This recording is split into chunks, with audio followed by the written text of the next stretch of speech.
Chapitre 3. Quand Georges Duroy se retrouva dans la rue, il hésita sur ce qu'il ferait.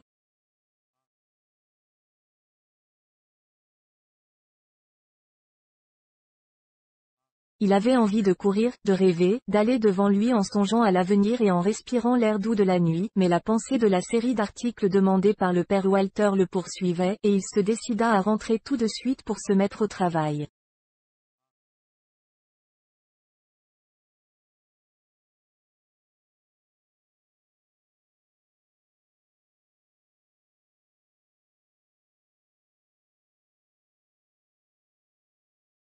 Il revint à grands pas, gagna le boulevard extérieur et le suivit jusqu'à la rue Boursault qu'il habitait.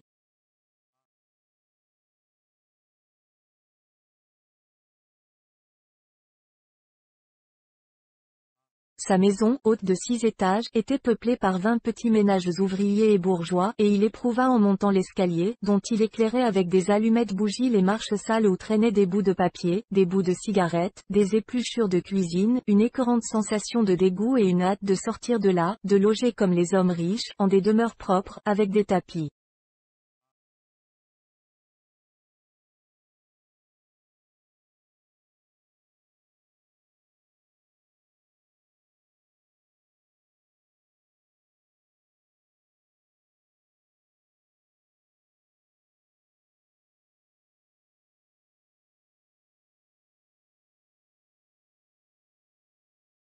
Une odeur lourde de nourriture, de fausse d'aisance et d'humanité, une odeur stagnante de crasse et de vieilles murailles, qu'aucun courant d'air n'eût pu chasser de ce logis, l'emplissait du haut en bas.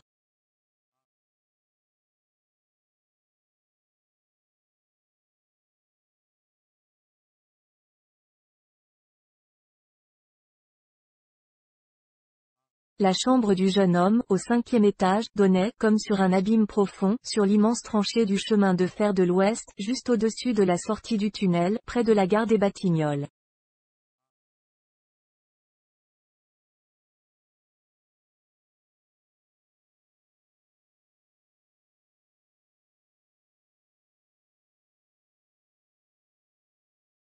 Duroy ouvrit sa fenêtre et s'accouda sur l'appui de fer rouillé.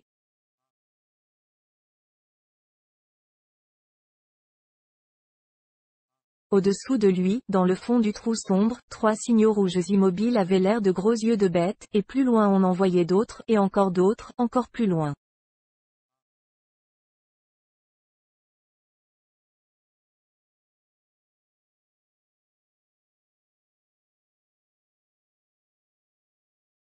À tout instant des coups de sifflet prolongés ou courts passaient dans la nuit, les uns proches, les autres à peine perceptibles, venus de là-bas, du côté d'Asnières.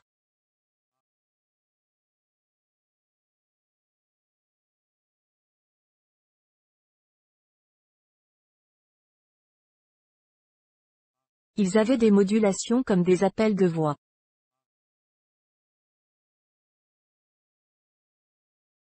Un d'eux se rapprochait, poussant toujours son cri plaintif qui grandissait de seconde en seconde, et bientôt une grosse lumière jaune apparut, courant avec un grand bruit, et Duroy regarda le long chapelet des wagons s'engouffrer sous le tunnel.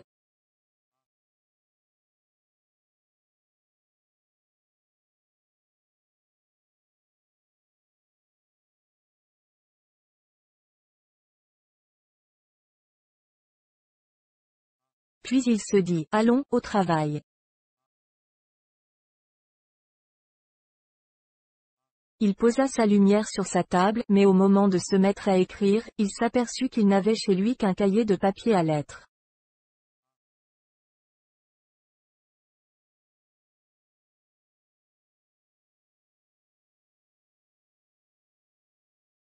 Tant pis, il l'utiliserait en ouvrant la feuille dans toute sa grandeur.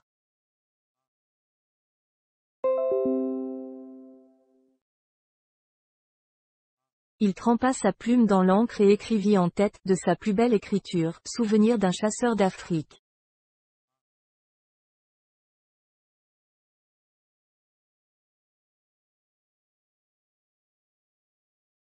Puis il chercha le commencement de la première phrase.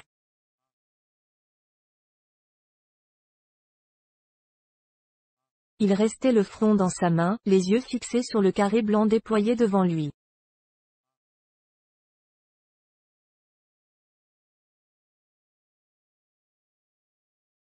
Qu'allait-il dire?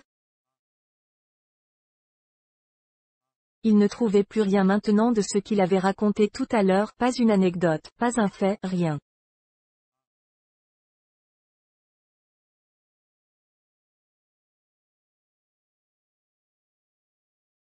Tout à coup il pensa. Il faut que je débute par mon départ.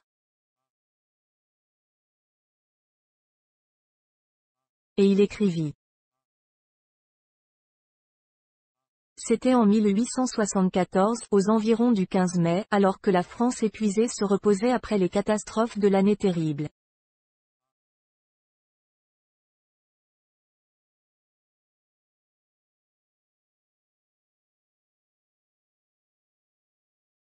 Et il s'arrêta net, ne sachant comment amener ce qui suivrait, son embarquement, son voyage, ses premières émotions.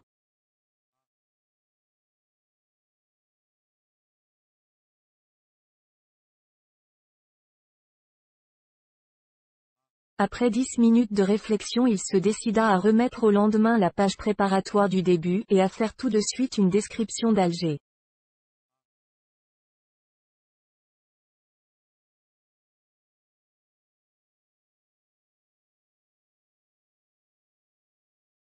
Et il traça sur son papier, Alger est une ville toute blanche, sans parvenir à énoncer autre chose.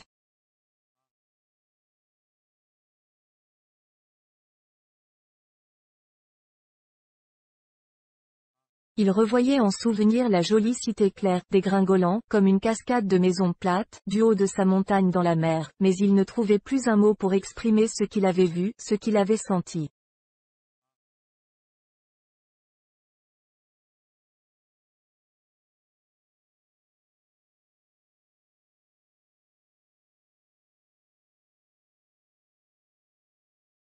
Après un grand effort, il ajouta, elle est habitée en partie par des Arabes.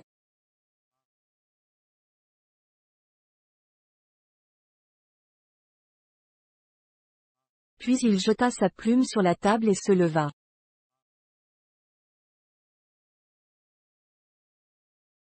Sur son petit lit de fer, où la place de son corps avait fait un creux, il aperçut ses habits de tous les jours jetés là, vides, fatigués, flasques, vilains comme des hardes de la morgue.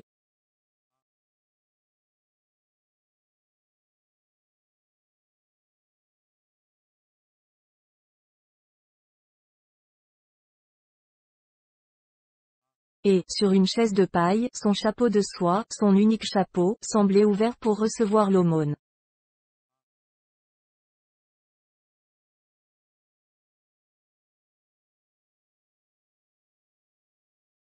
Ces murs, tendus d'un papier gris à bouquet bleu, avaient autant de taches que de fleurs, des taches anciennes, suspectes, dont on aurait pu dire la nature, bêtes écrasées ou gouttes d'huile, bouts de doigts graissés de pommade ou écume de la cuvette projetée pendant les lavages.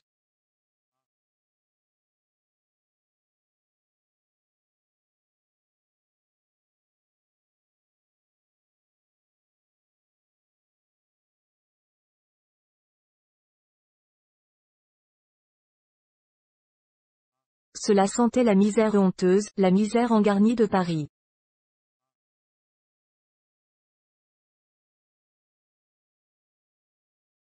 Et une exaspération le souleva contre la pauvreté de sa vie.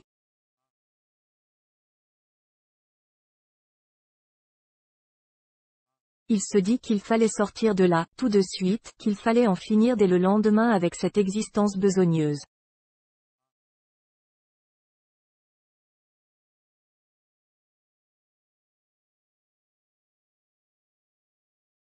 Une ardeur de travail l'ayant soudain ressaisi, il se rassit devant sa table, et recommença à chercher des phrases pour bien raconter la physionomie étrange et charmante d'Alger, cette antichambre de l'Afrique mystérieuse et profonde, l'Afrique des Arabes vagabonds et des nègres inconnus, l'Afrique inexplorée et tentante, dont on nous montre parfois, dans les jardins publics, les bêtes invraisemblables qui semblent créées pour des contes de fées, les autruches, ces poules extravagantes, les gazelles, ces chèvres divines, les girafes surprenantes et grotesques, les chameaux graves, les hippopotames monstrueux, les rhinocéros informes, et les gorilles, ces frères effrayants de l'homme.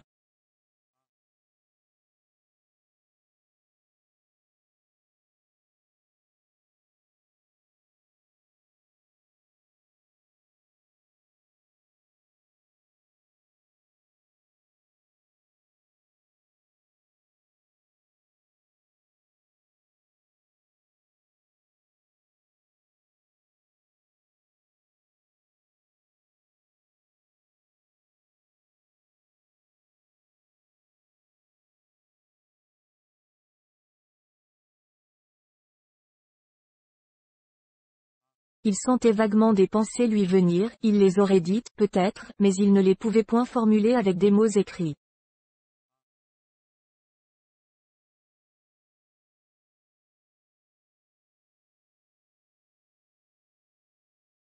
Et son impuissance l'enfiévrant, il se leva de nouveau, les mains humides de sueur et le sang battant aux tempes.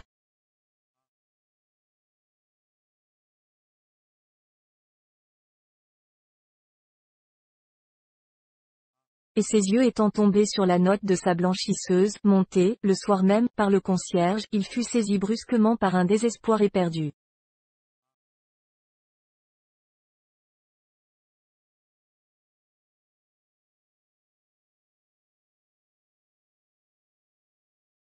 Toute sa joie disparut en une seconde avec sa confiance en lui et sa foi dans l'avenir.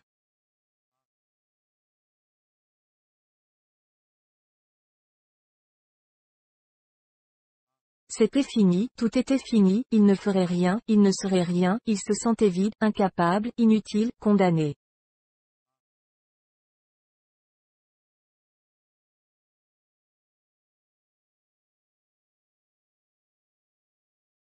Et il retourna s'accouder à la fenêtre, juste au moment où un train sortait du tunnel avec un bruit subit et violent.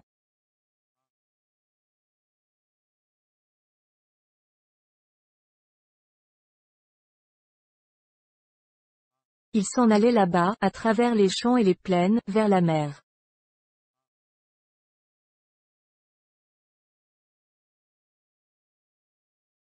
Et le souvenir de ses parents entra au cœur de du roi.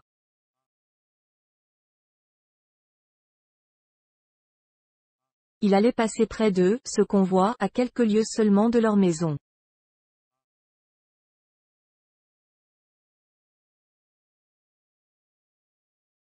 Il la revit, la petite maison, au haut de la côte, dominant Rouen et l'immense vallée de la Seine, à l'entrée du village de Canteleu.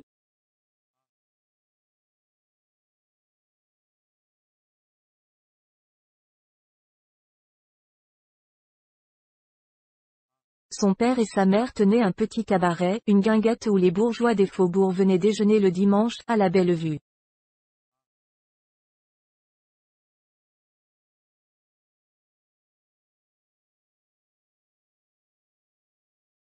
Ils avaient voulu faire de leur fils un monsieur et l'avaient mis au collège.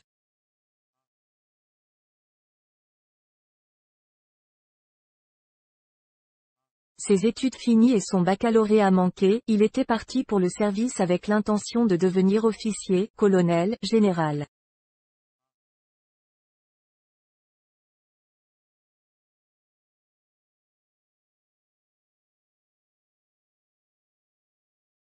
Mais dégoûté de l'état militaire bien avant d'avoir fini ses 5 années, il avait rêvé de faire fortune à Paris.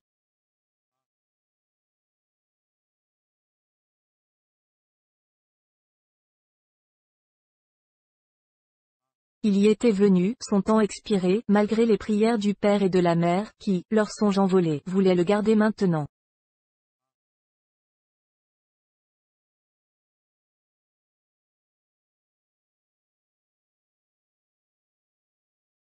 À son tour, il espérait un avenir, il entrevoyait le triomphe au moyen d'événements encore confus dans son esprit, qu'il saurait assurément faire naître et seconder.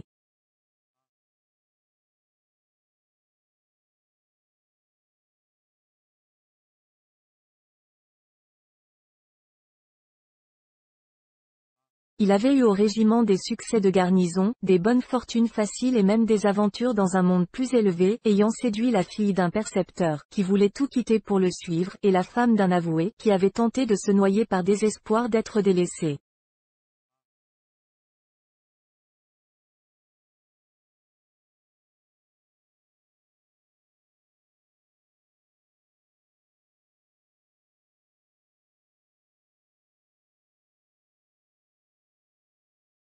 Ses camarades disaient de lui, c'est un malin, c'est un roublard, c'est un débrouillard qui saura se tirer d'affaire, et il s'était promis en effet d'être un malin, un roublard et un débrouillard.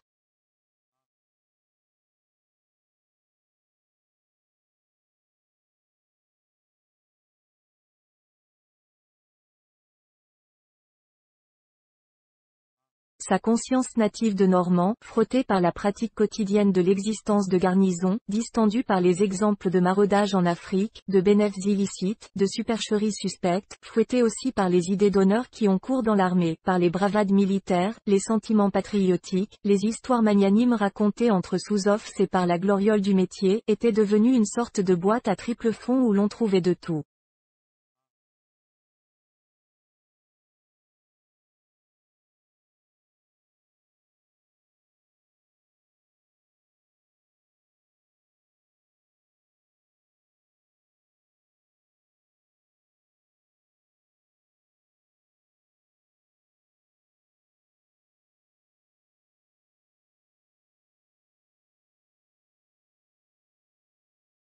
Mais le désir d'arriver y régnait en maître.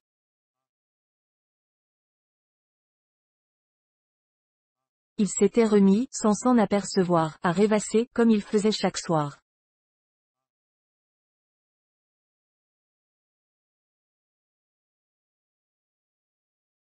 Il imaginait une aventure d'amour magnifique qui l'amenait, d'un seul coup, à la réalisation de son espérance.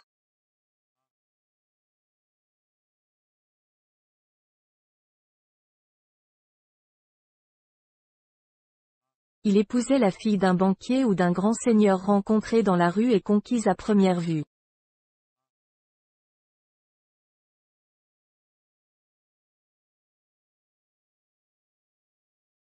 Le sifflet strident d'une locomotive qui, sortie toute seule du tunnel, comme un gros lapin de son terrier, et courant à toute vapeur sur les rails, filait vers le garage des machines, où elle allait se reposer, le réveilla de son songe.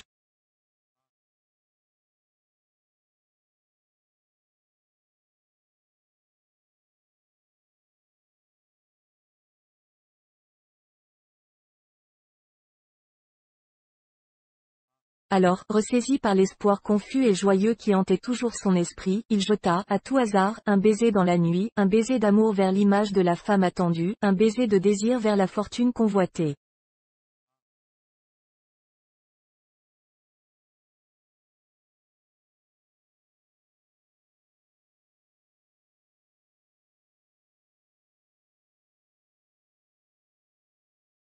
Puis il ferma sa fenêtre et commença à se dévêtir en murmurant.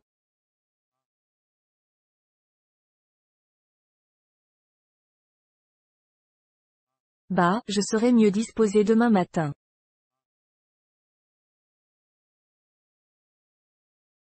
Je n'ai pas l'esprit libre ce soir. Et puis, j'ai peut-être aussi un peu trop bu.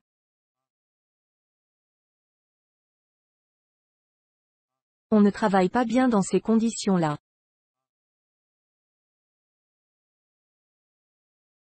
Il se mit au lit, souffla la lumière, et s'endormit presque aussitôt.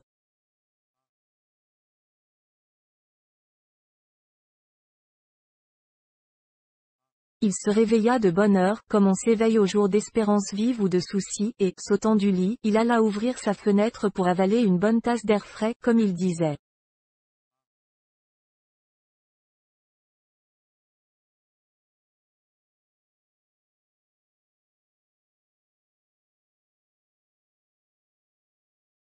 Les maisons de la rue de Rome, en face, de l'autre côté du large fossé du chemin de fer, éclatantes dans la lumière du soleil levant, semblaient peintes avec de la clarté blanche.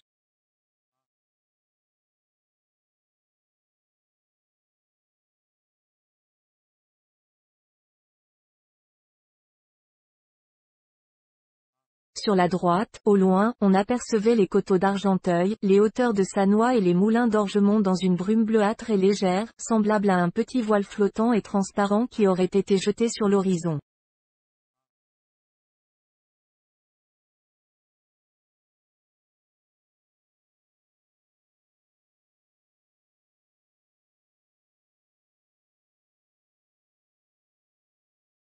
Duroy demeura quelques minutes à regarder la campagne lointaine, et il murmura, il ferait bougrement bon, là-bas, un jour comme ça.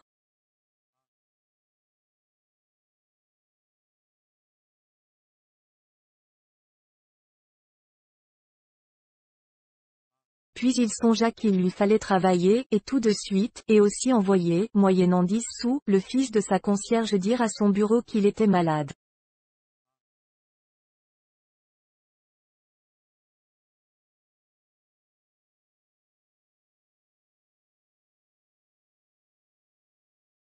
Il s'assit devant sa table, trempa sa plume dans l'encrier, prit son front dans sa main et chercha des idées.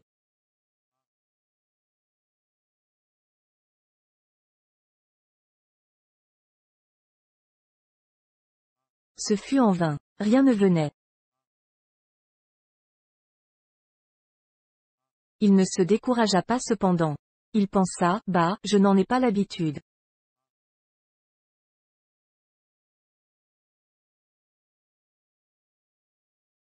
C'est un métier à apprendre comme tous les métiers. Il faut qu'on m'aide les premières fois.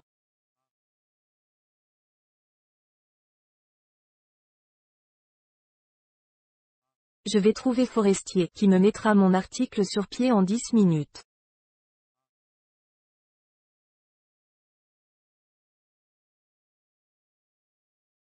Et il s'habilla.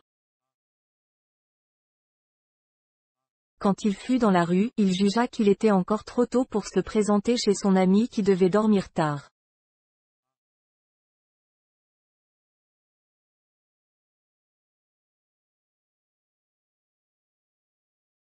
Il se promena donc, tout doucement, sous les arbres du boulevard extérieur.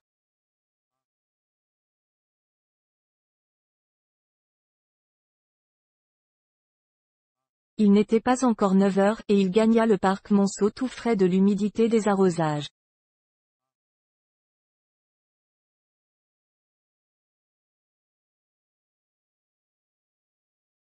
S'étant assis sur un banc, il se remit à rêver.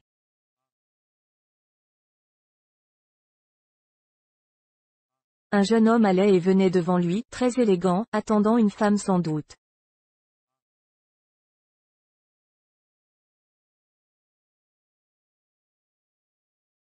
Elle parut, voilée, le pied rapide, et, ayant pris son bras, après une courte poignée de main, ils s'éloignèrent.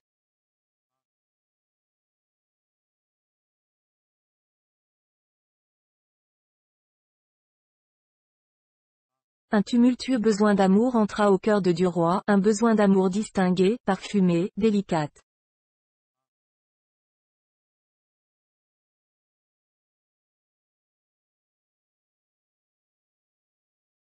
Il se leva et se remit en route en songeant à Forestier.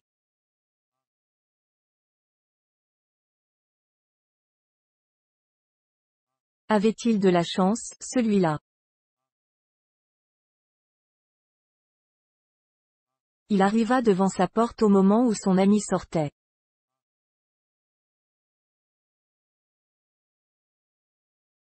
Te voilà, à cette heure-ci, que me voulais-tu?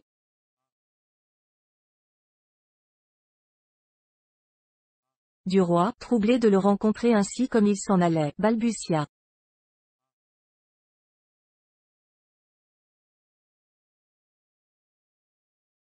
C'est que, je ne peux pas arriver à faire mon article, tu sais, l'article que monsieur Walter m'a demandé sur l'Algérie.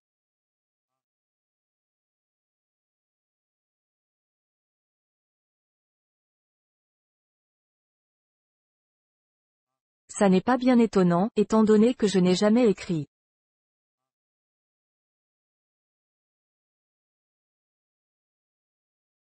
Il faut de la pratique pour ça comme pour tout.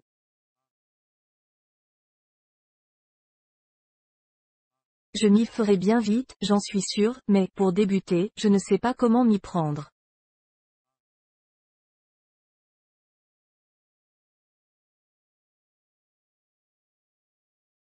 J'ai bien les idées, je les ai toutes, et je ne parviens pas à les exprimer.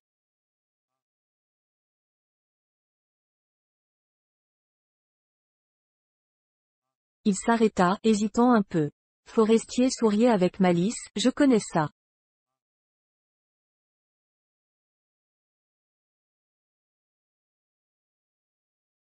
Duroy reprit, oui, ça doit arriver à tout le monde en commençant.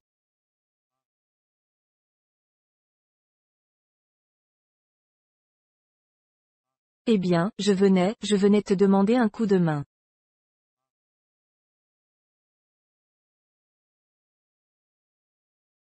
en 10 minutes tu me mettrais ça sur pied, toi, tu me montrerais la tournure qu'il faut prendre.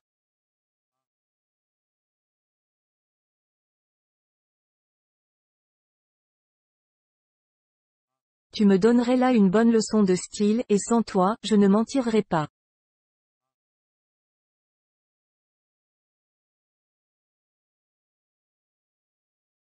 L'autre souriait toujours d'un air gai. Il tapa sur le bras de son ancien camarade et lui dit.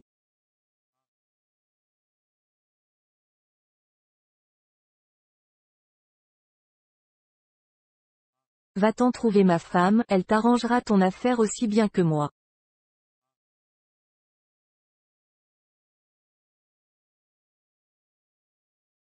Je l'ai dressée à cette besogne-là.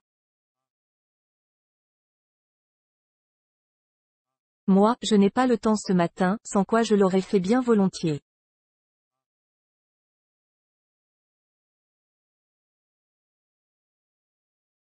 Duroy, intimidé soudain, hésitait, n'osait point.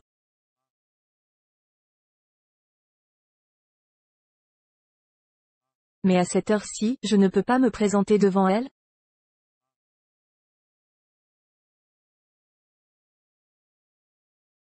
Si, parfaitement. Elle est levée. Tu la trouveras dans mon cabinet de travail, en train de mettre en ordre des notes pour moi.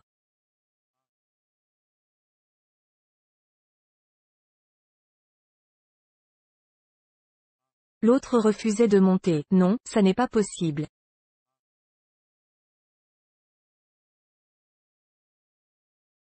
Forestier le prit par les épaules, le fit pivoter sur ses talons et le poussant vers l'escalier, mais, va donc, grand serin, quand je te dis d'y aller.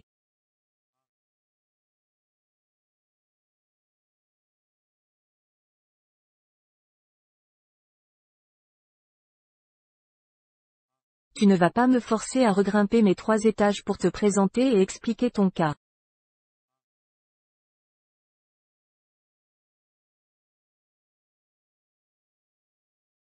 Alors Duroy se décida. Merci, j'y vais. Je lui dirai que tu m'as forcé, absolument forcé à venir la trouver.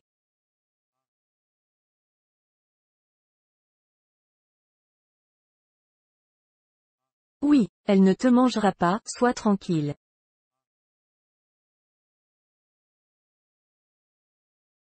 Surtout, n'oublie pas tantôt 3 heures. Oh, ne crains rien. Et Forestier s'en alla de son air pressé, tandis que Duroy se mit à monter lentement, marche à marche, cherchant ce qu'il allait dire et inquiet de l'accueil qu'il recevrait.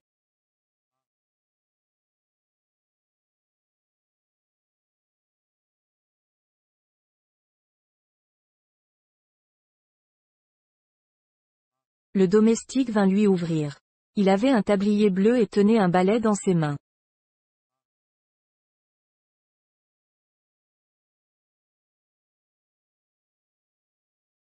Monsieur est sorti, dit-il, sans attendre la question.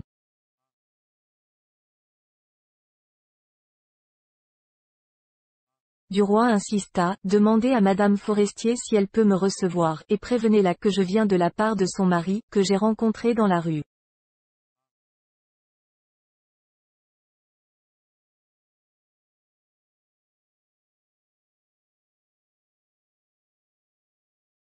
Puis il attendit. L'homme revint, ouvrit une porte à droite, et annonça.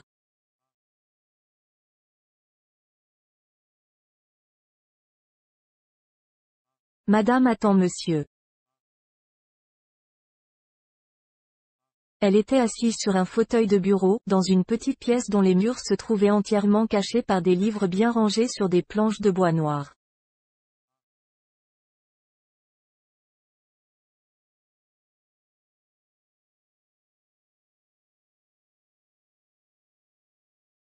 Les reliures de tons différents, rouge, jaune, verte, violette, et bleu, mettaient de la couleur et de la gaieté dans cet alignement monotone de volumes.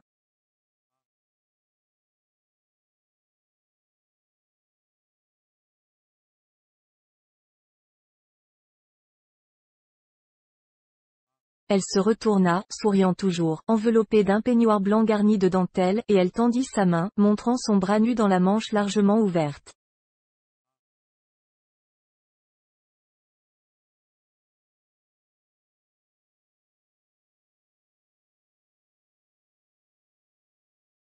Déjà, dit-elle, puis elle reprit, ce n'est point un reproche, c'est une simple question.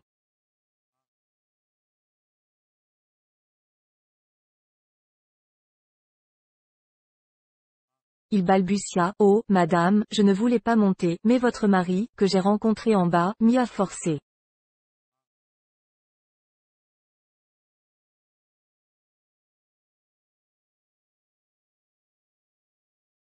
Je suis tellement confus que je n'ose pas dire ce qui m'amène.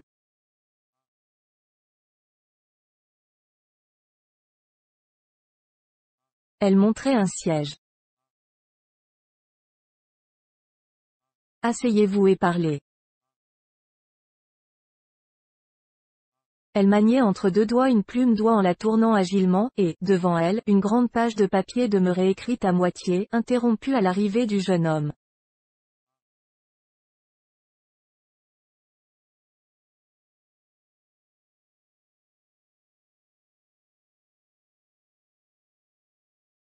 Elle avait l'air chez elle devant cette table de travail, à l'aise comme dans son salon, occupée à sa besogne ordinaire.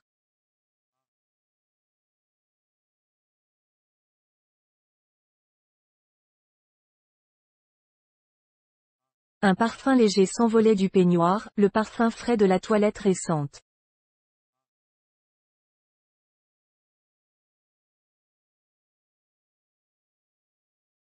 Et Duroy cherchait à deviner, croyait voir le corps jeune et clair, gras et chaud, doucement enveloppé dans l'étoffe moelleuse.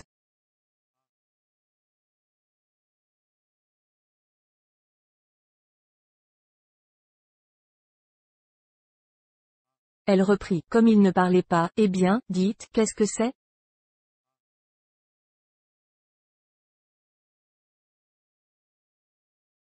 Il murmura, en hésitant, voilà, mais vraiment, je n'ose pas.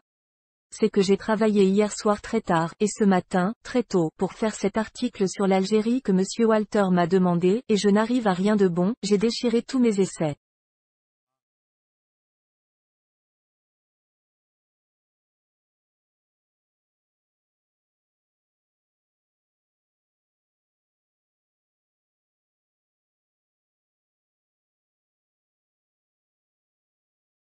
Je n'ai pas l'habitude de ce travail-là, moi, et je venais demander à Forestier de m'aider, pour une fois.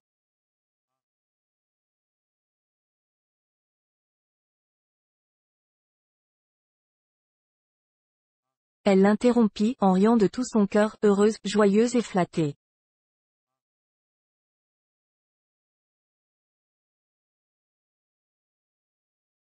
Et il vous a dit de venir me trouver? C'est gentil ça. Oui, madame. Il m'a dit que vous me tireriez d'embarras mieux que lui, mais, moi, je n'osais pas, je ne voulais pas. Vous comprenez?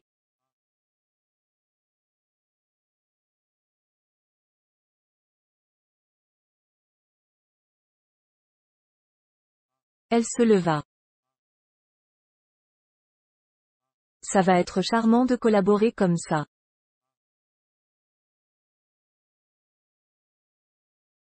Je suis ravie de votre idée.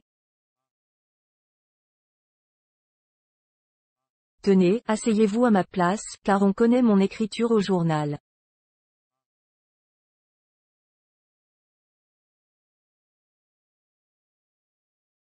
Et nous allons vous tourner un article, mais là, un article à succès.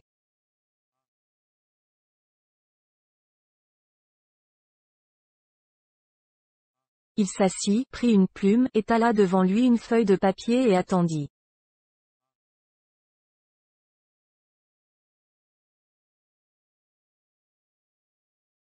Madame Forestier, restée debout, le regardait faire ses préparatifs, puis elle atteignit une cigarette sur la cheminée et l'alluma.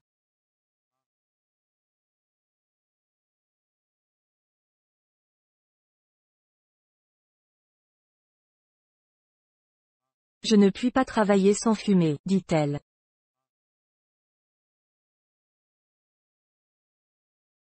Voyons, qu'allez-vous raconter? Il leva la tête vers elle avec étonnement.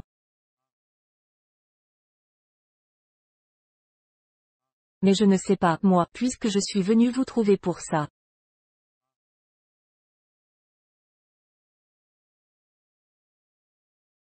Elle reprit, oui, je vous arrangerai la chose.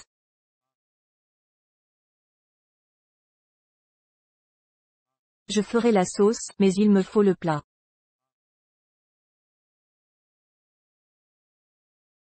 Il demeurait embarrassé.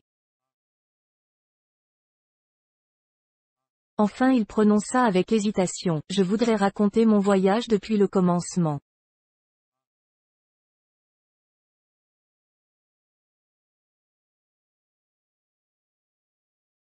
Alors elle s'assit, en face de lui, de l'autre côté de la grande table, et le regardant dans les yeux.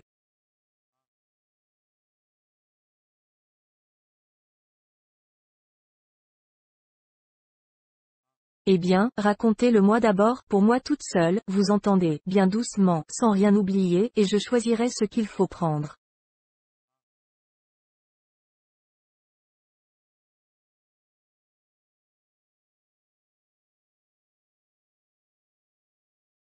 Mais comme il ne savait par où commencer, elle se mit à l'interroger comme aurait fait un prêtre au confessionnal, posant des questions précises qui lui rappelaient des détails oubliés, des personnages rencontrés, des figures seulement aperçues.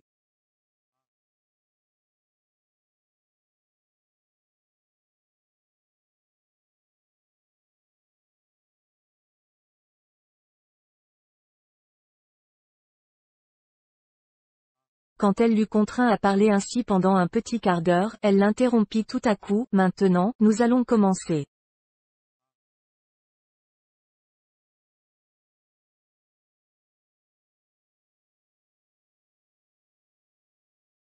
D'abord, nous supposons que vous adressez à un ami vos impressions, ce qui vous permet de dire un tas de bêtises, de faire des remarques de toute espèce, d'être naturel et drôle, si nous pouvons.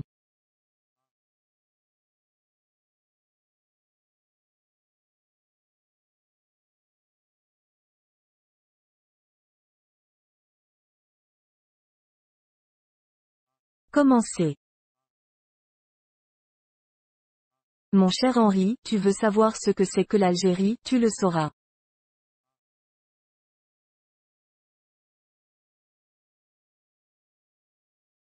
Je vais t'envoyer, n'ayant rien à faire dans la petite case de boue sèche qui me sert d'habitation, une sorte de journal de ma vie, jour par jour, heure par heure.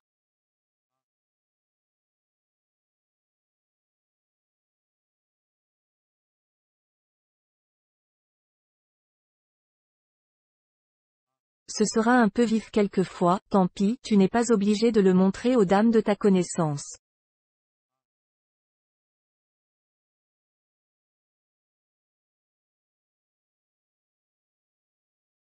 Elle s'interrompit pour rallumer sa cigarette éteinte, et, aussitôt, le petit grincement criard de la plume d'oie sur le papier s'arrêta.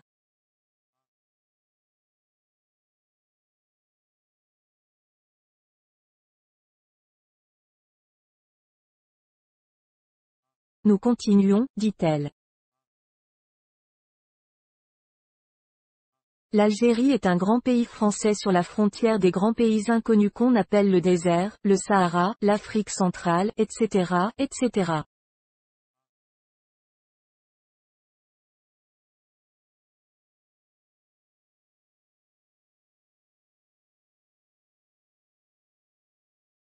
Alger est la porte blanche et charmante de cet étrange continent.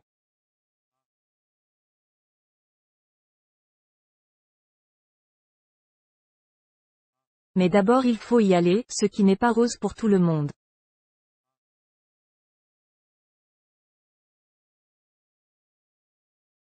Je suis, tu le sais, un excellent écuyer, puisque je dresse les chevaux du colonel, mais on peut être bon cavalier et mauvais marin.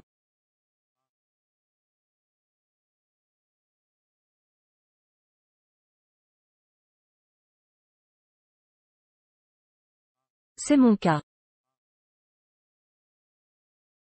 Te rappelles-tu le major Saint-Bretat, que nous appelions le docteur IPK, quand nous nous jugions mûrs pour 24 heures d'infirmerie, pays béni, nous passions à la visite.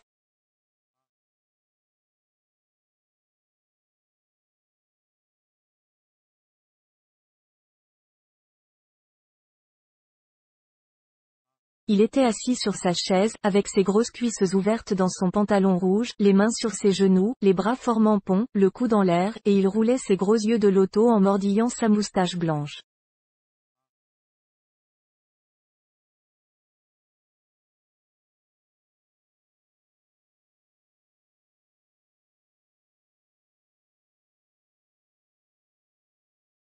Tu te rappelles sa prescription, ce soldat est atteint d'un dérangement d'estomac.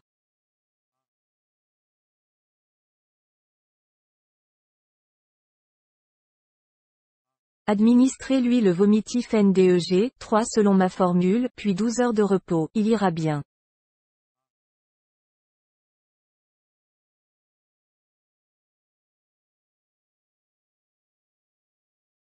Il était souverain, ce vomitif, souverain et irrésistible.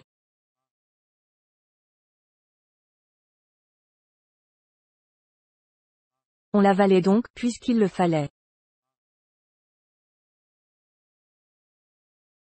Puis, quand on avait passé par la formule du docteur IPK, on jouissait de 12 heures de repos bien gagnées.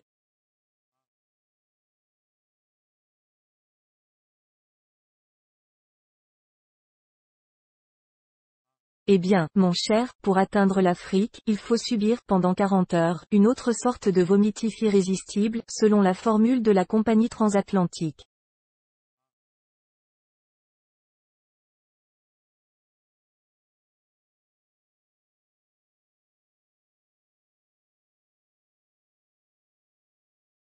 Elle se frottait les mains, tout à fait heureuse de son idée.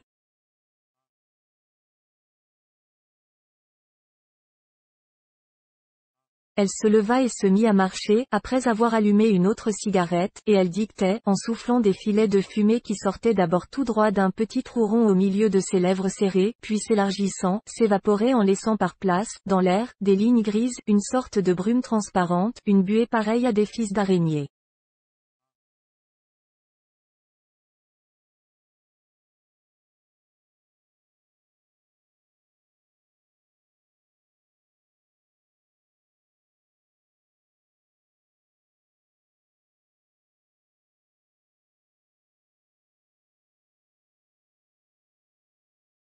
Parfois, d'un coup de sa main ouverte, elle effaçait ces traces légères et plus persistantes, parfois aussi elle les coupait d'un mouvement tranchant de l'index et regardait ensuite, avec une attention grave, les deux tronçons d'imperceptibles vapeurs disparaître lentement.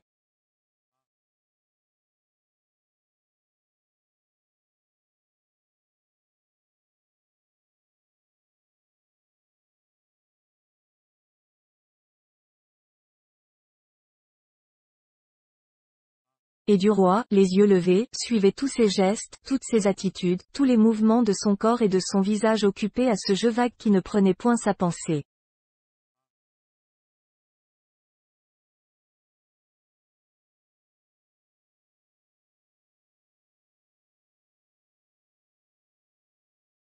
Elle imaginait maintenant les péripéties de la route, portraiturait des compagnons de voyage inventés par elle, et ébauchait une aventure d'amour avec la femme d'un capitaine d'infanterie qui allait rejoindre son mari.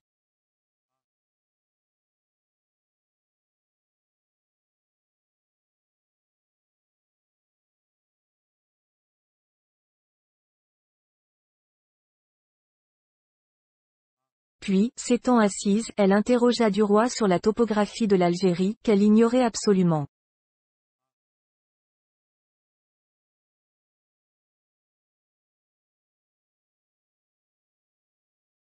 En 10 minutes, elle en sut autant que lui, et elle fit un petit chapitre de géographie politique et coloniale pour mettre le lecteur au courant et le bien préparer à comprendre les questions sérieuses qui seraient soulevées dans les articles suivants.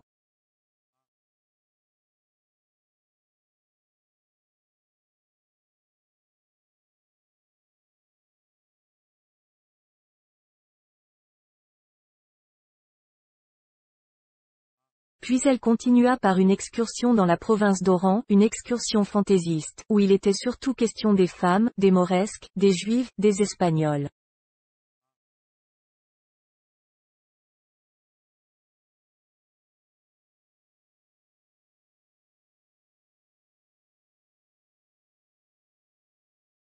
Il n'y a que ça qui intéresse, disait-elle.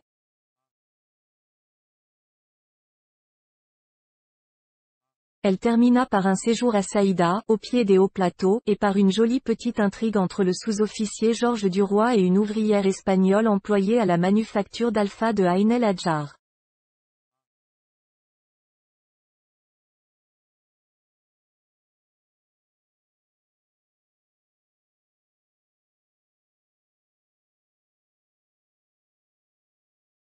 Elle racontait les rendez-vous, la nuit, dans la montagne pierreuse et nue, alors que les chacals, les hyènes et les chiens arabes crient, aboient et hurlent au milieu des rocs.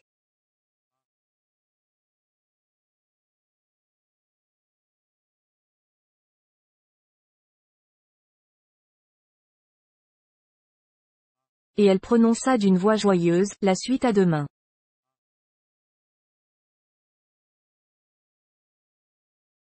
Puis, se relevant. C'est comme ça qu'on écrit un article, mon cher monsieur.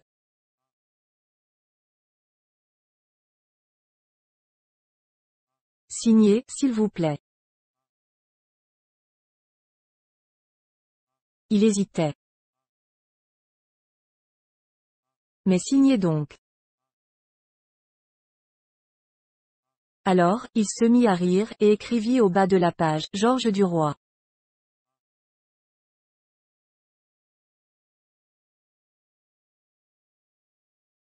Elle continuait à fumer en marchant, et il la regardait toujours, ne trouvant rien à dire pour la remercier, heureux d'être près d'elle, pénétré de reconnaissance et du bonheur sensuel de cette intimité naissante.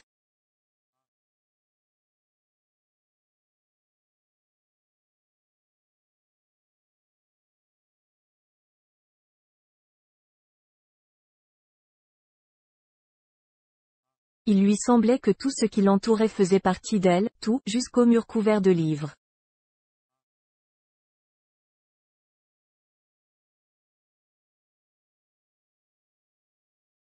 Les sièges, les meubles, l'air où flottait l'odeur du tabac avaient quelque chose de particulier, de bon, de doux, de charmant, qui venait d'elle.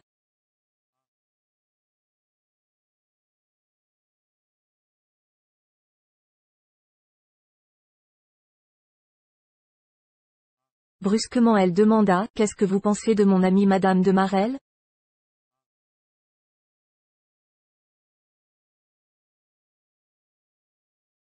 Il fut surpris, mais, je la trouve très séduisante.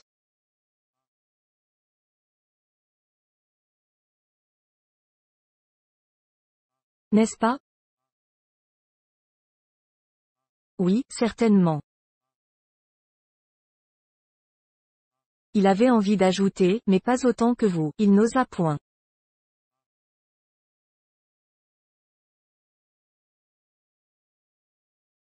Elle reprit, et si vous saviez comme elle est drôle, originale, intelligente.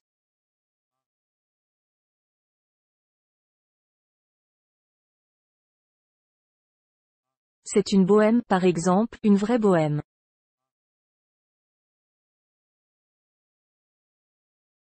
C'est pour cela que son mari ne l'aime guère.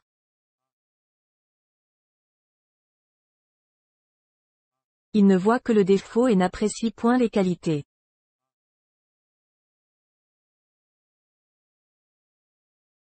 Duroy fut stupéfait d'apprendre que Madame de Marelle était mariée. C'était bien naturel, pourtant.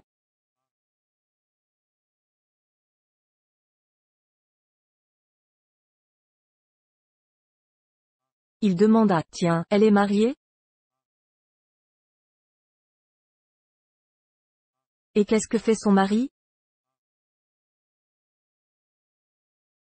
Madame Forestier haussa tout doucement les épaules et les sourcils, d'un seul mouvement plein de significations incompréhensibles.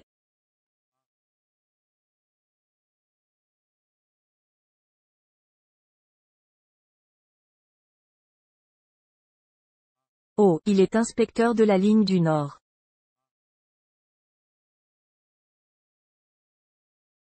Il passe 8 jours par mois à Paris. Ce que sa femme appelle, le service obligatoire, ou encore, la corvée de semaine, ou encore, la semaine sainte.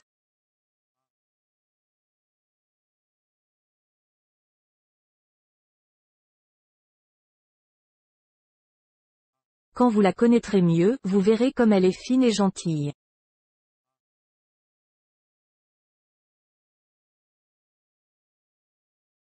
Allez donc la voir un de ces jours. Duroy ne pensait plus à partir. Il lui semblait qu'il allait rester toujours qu'il était chez lui.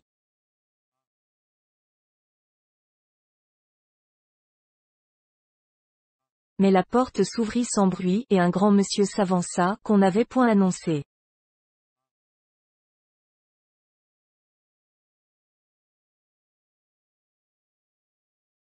Il s'arrêta en voyant un homme. Madame Forestier parut gênée une seconde, puis elle dit, de sa voix naturelle, bien qu'un peu de rose lui fût monté des épaules au visage.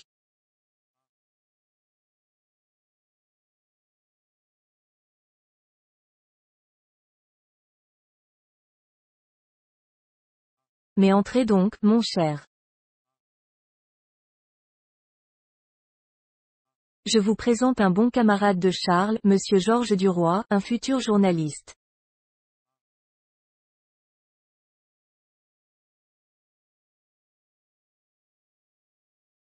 Puis, sur un ton différent, elle annonça.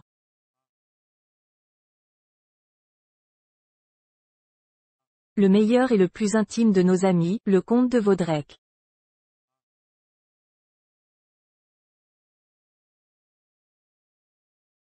Les deux hommes se saluèrent en se regardant au fond des yeux, et Duroy tout aussitôt se retira.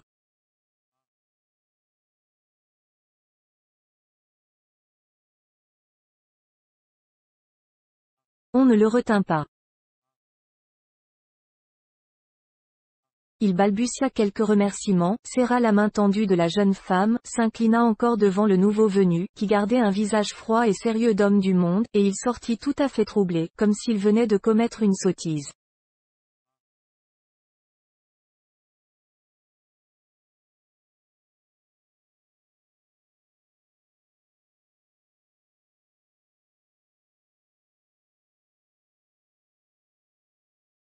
En se retrouvant dans la rue, il se sentit triste, mal à l'aise, obsédé par l'obscure sensation d'un chagrin voilé.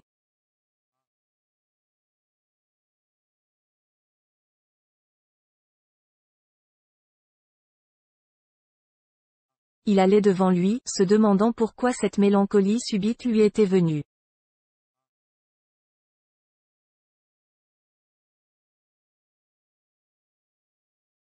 Il ne trouvait point, mais la figure sévère du comte de Vaudrec, un peu vieux déjà, avec des cheveux gris, l'air tranquille et insolent d'un particulier très riche et sûr de lui, revenait sans cesse dans son souvenir.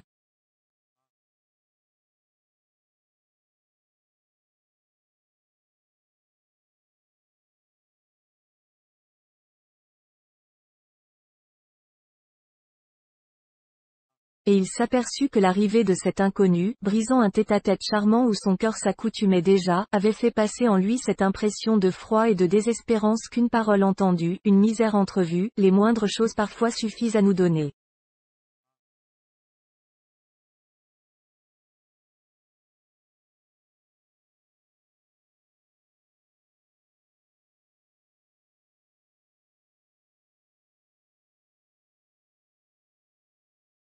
Et il lui semblait aussi que cet homme, sans qu'il devinât pourquoi, avait été mécontent de le trouver là.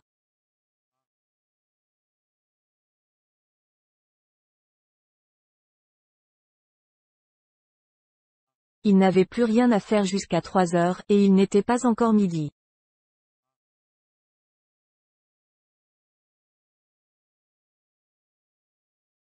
Il lui restait en poche 6 francs 50, il alla déjeuner au Bouillon du Val.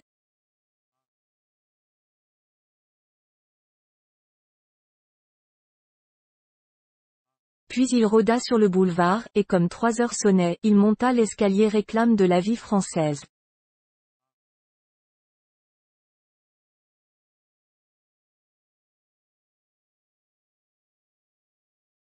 Les garçons de bureau, assis sur une banquette, les bras croisés, attendaient, tandis que, derrière une sorte de petite chaire de professeur, un huissier classait la correspondance qui venait d'arriver.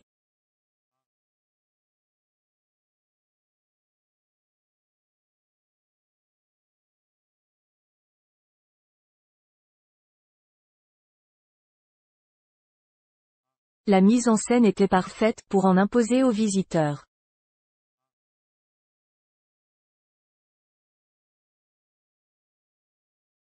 Tout le monde avait de la tenue, de l'allure, de la dignité, du chic, comme il convenait dans l'antichambre d'un grand journal.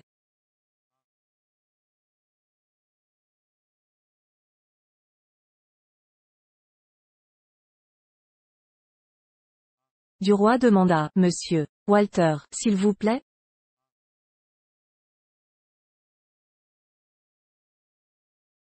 L'huissier répondit, Monsieur le directeur est en conférence.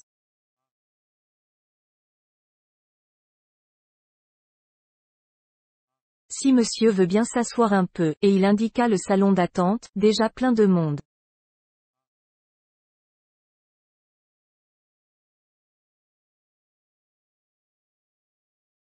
On voyait là des hommes graves, décorés, importants, et des hommes négligés, au linge invisible, dont la redingote, fermée jusqu'au col, portait sur la poitrine des dessins de taches rappelant les découpures des continents et des mers sur les cartes de géographie.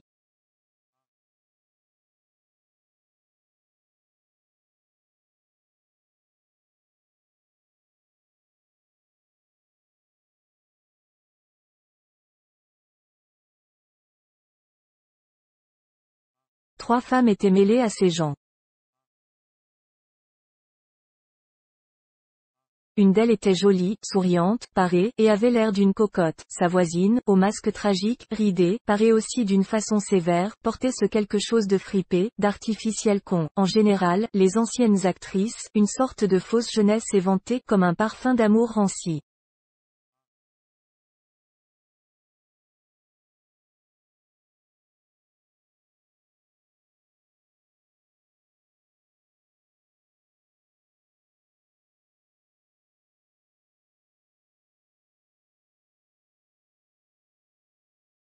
La troisième femme, en deuil, se tenait dans un coin, avec une allure de veuve désolée.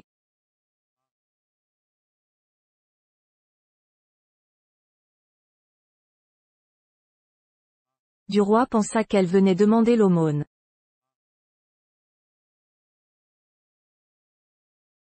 Cependant on ne faisait entrer personne, et plus de 20 minutes s'étaient écoulées.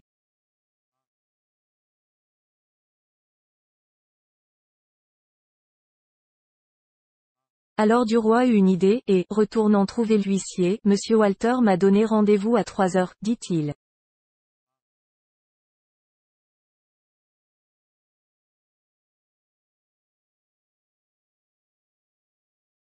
En tout cas, voyez si mon ami Monsieur Forestier n'est pas ici.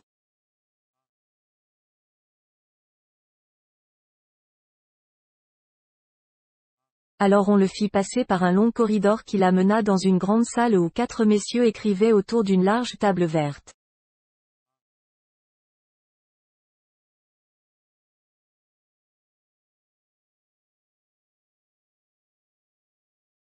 Forestier, debout devant la cheminée, fumait une cigarette en jouant au bilboquet.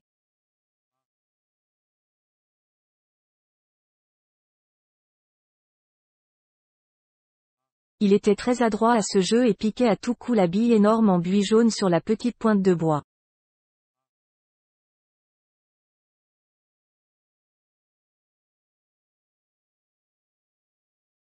Il comptait, 22, 23, 24, 25.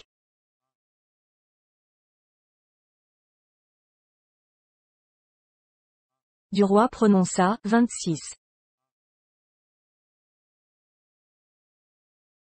Et son ami leva les yeux, sans arrêter le mouvement régulier de son bras, tiens, te voilà.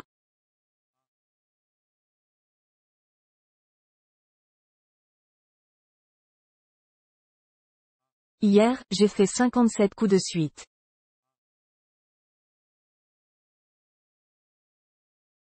Il n'y a que Saint-Potin qui soit plus fort que moi ici.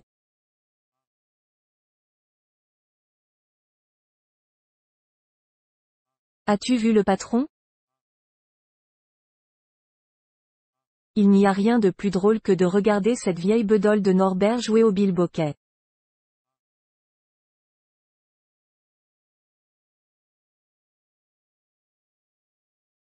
Il ouvre la bouche comme pour avaler la boule.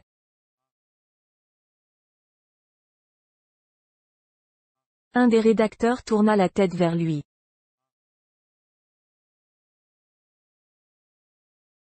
Dis donc, Forestier, j'en connais un à vendre, un superbe, en bois des îles.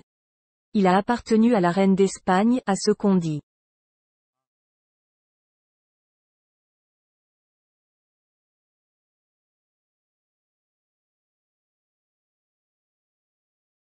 On en réclame 60 francs. Ça n'est pas cher. Forestier demanda, où loge-t-il? Et comme il avait manqué son 37e coup, il ouvrit une armoire où Duroy aperçut une vingtaine de bilboquets superbes, rangés et numérotés comme des bibelots dans une collection.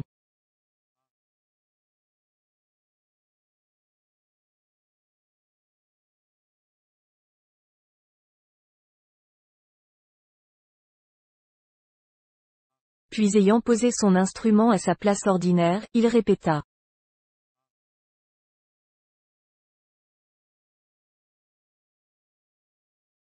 Où loge-t-il, ce joyau? Le journaliste répondit, chez un marchand de billets du Vaudeville.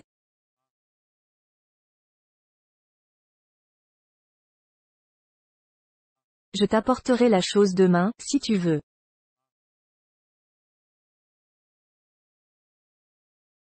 Oui, c'est entendu. S'il est vraiment beau, je le prends, on n'a jamais trop de bilboquets.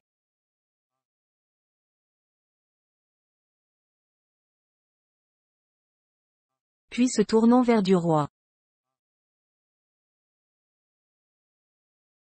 Viens avec moi. Je vais t'introduire chez le patron, sans quoi tu pourrais moisir jusqu'à 7 heures du soir.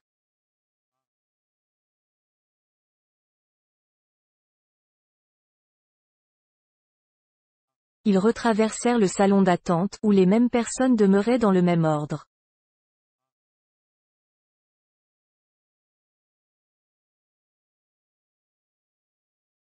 Dès que Forestier parut, la jeune femme et la vieille actrice, se levant vivement, vinrent à lui.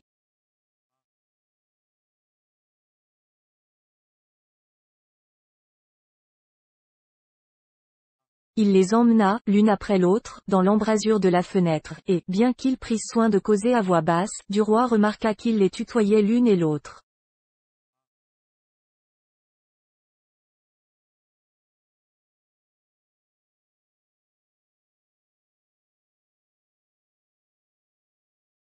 Puis, ayant poussé 2 portes capitonnées, ils pénétrèrent chez le directeur.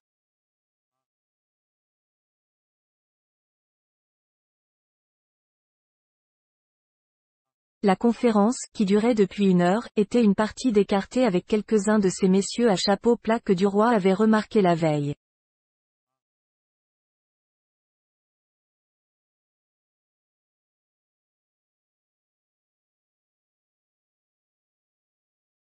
Monsieur Walter tenait les cartes et jouait avec une attention concentrée et des mouvements cauteleux, tandis que son adversaire abattait, relevait, maniait les légers cartons coloriés avec une souplesse, une adresse et une grâce de joueur exercé.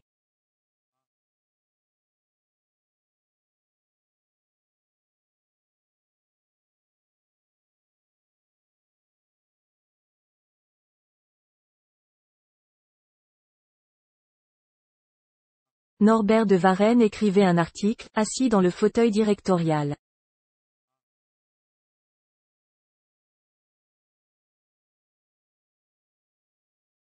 Et Jacques Rival, étendu tout au long sur un divan, fumait un cigare, les yeux fermés.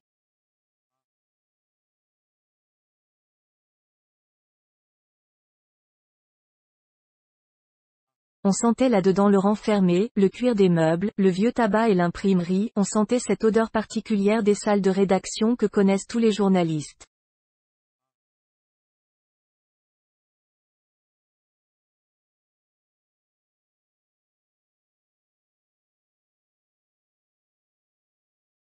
Sur la table en bois noir aux incrustations de cuivre, un incroyable amas de papier gisait, lettres, cartes, journaux, revues, notes de fournisseurs, imprimées de toute espèce.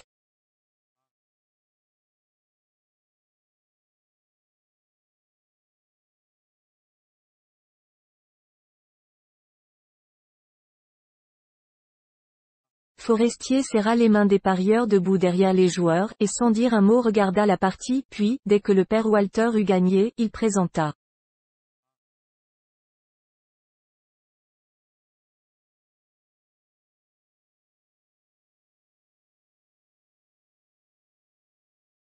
Voici mon ami du roi. Le directeur considéra brusquement le jeune homme de son coup d'œil glissé par-dessus le verre des lunettes, puis il demanda, m'apportez-vous mon article?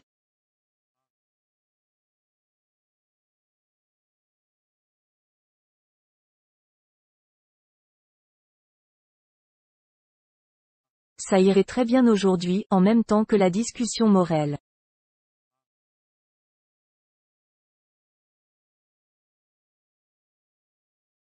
Duroy tira de sa poche les feuilles de papier pliées en 4.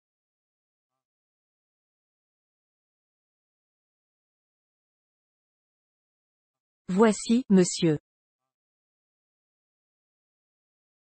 Le patron parut ravi, et, souriant, très bien, très bien.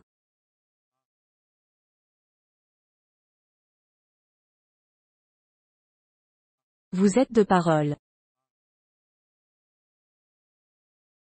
Il faudra me revoir ça, Forestier? Mais Forestier s'empressa de répondre, ce n'est pas la peine, monsieur Walter.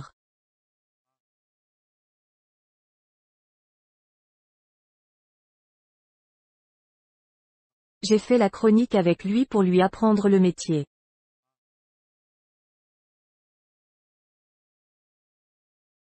Elle est très bonne. Et le directeur qui recevait à présent les cartes données par un grand monsieur maigre, un député du centre-gauche, ajouta avec indifférence, c'est parfait, alors.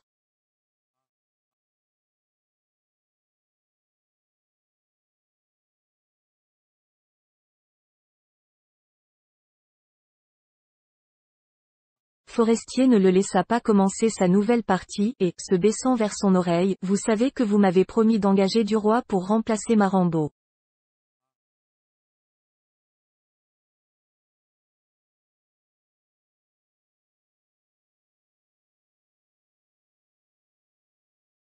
Voulez-vous que je le retienne aux mêmes conditions?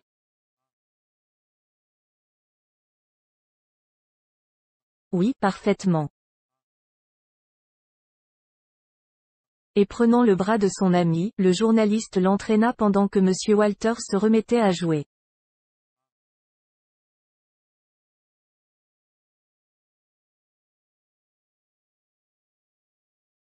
Norbert de Varenne n'avait pas levé la tête, il semblait n'avoir pas vu ou reconnu Duroy.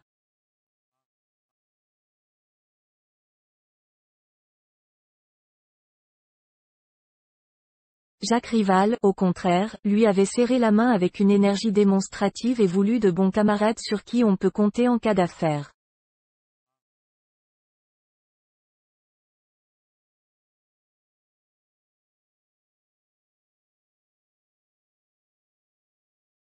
Ils retraversèrent le salon d'attente, et comme tout le monde levait les yeux, Forestier dit à la plus jeune des femmes, assez haut pour être entendu des autres patients.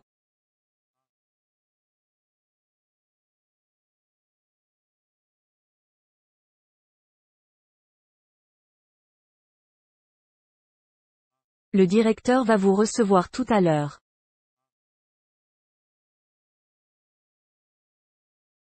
Il est en conférence en ce moment avec 2 membres de la commission du budget.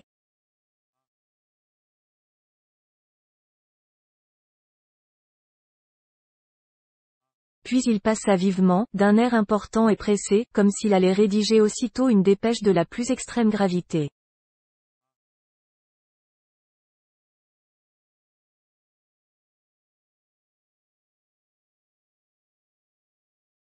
Dès qu'ils furent rentrés dans la salle de rédaction, Forestier retourna prendre immédiatement son bilboquet, et, tout en se remettant à jouer et en coupant ses phrases pour compter les coups, il dit à Duroy.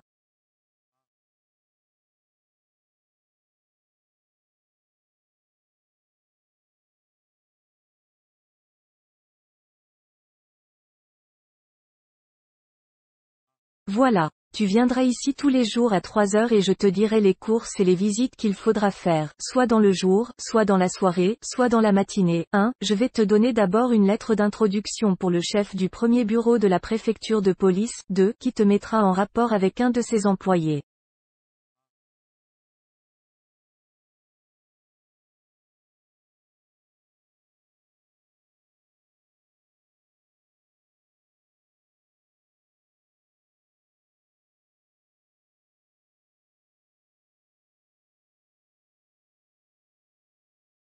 Et tu t'arrangeras avec lui pour toutes les nouvelles importantes. 3. Du service de la préfecture, les nouvelles officielles et quasi-officielles, bien entendu.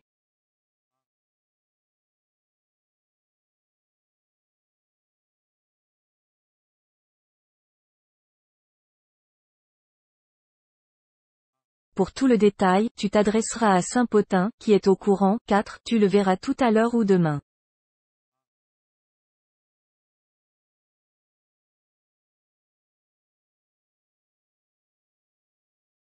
Il faudra surtout t'accoutumer à tirer les vers du nez des gens que je t'enverrai voir. 5. Et à pénétrer partout malgré les portes fermées. 6. Tu toucheras pour cela 200 francs par mois de fixe, plus 2 sous la ligne pour les échos intéressants de ton cru. 7. Plus 2 sous la ligne également pour les articles qu'on te commandera sur des sujets divers. 8.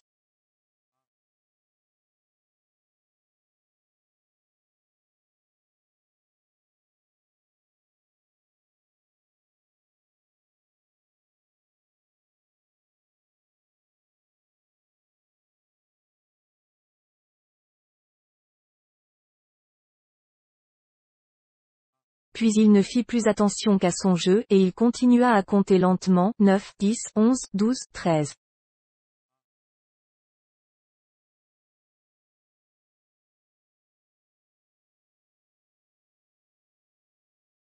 Il manqua le 14e, et, jurant, nom de Dieu de 13, il me porte toujours la guigne, ce bougre-là.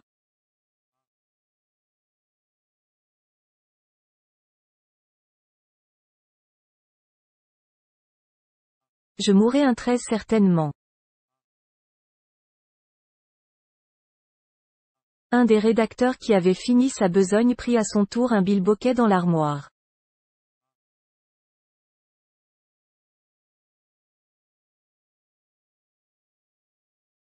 C'était un tout petit homme qui avait l'air d'un enfant, bien qu'il fût âgé de 35 ans.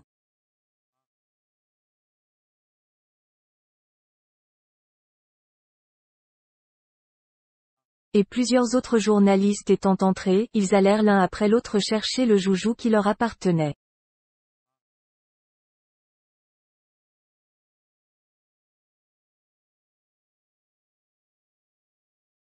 Bientôt ils furent 6, côte à côte, le dos au mur, qui lançaient en l'air, d'un mouvement pareil et régulier, les boules rouges, jaunes ou noires, suivant la nature du bois.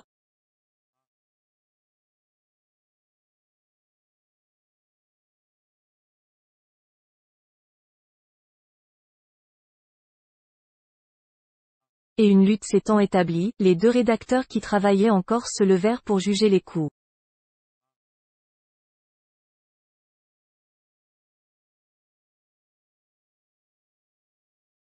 Forestier gagna de 11 points. Alors le petit homme à l'air enfantin, qui avait perdu, sonna le garçon de bureau et commanda, 9 bocs.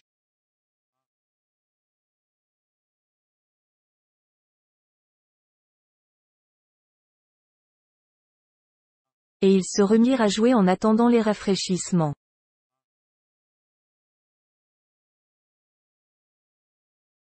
Duroy but un verre de bière avec ses nouveaux confrères, puis il demanda à son ami.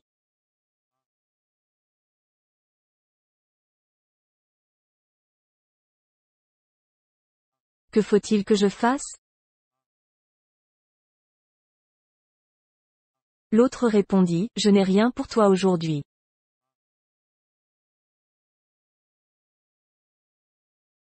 Tu peux t'en aller si tu veux. Et, notre article, est-ce ce soir qu'il passera?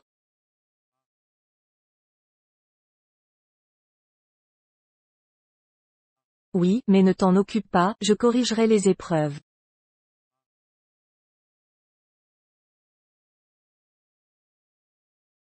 fais la suite pour demain, et viens ici à 3 heures, comme aujourd'hui.